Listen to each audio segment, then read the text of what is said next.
ఉప్పు శనగలతో చనాచూర్ చేస్తాం. బట్టి క్వాంటిటీ వేసుకోండి. నేను ఒక కప్పు తీసుకున్నా. క్యారెట్, ఆనియన్, చిల్లీ కట్ చేసుకున్నా, చిల్లీ, టమాటో, దీనికి కొత్తిమీర, లాస్ట్లో కొద్దిగా పింక్ సాల్ట్ ఉన్నా పింక్ సాల్ట్ వేసుకోండి, వైట్ సాల్ట్ ఉన్నా వైట్ సాల్ట్ అనే వేసుకోండి. కొద్దిగా వేసుకోండి, అది ఆల్రెడీ సాల్ట్గానే ఉంటుంది కదా.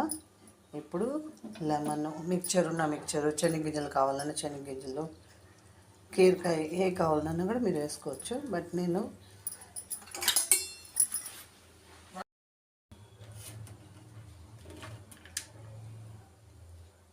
తిందాం రండి.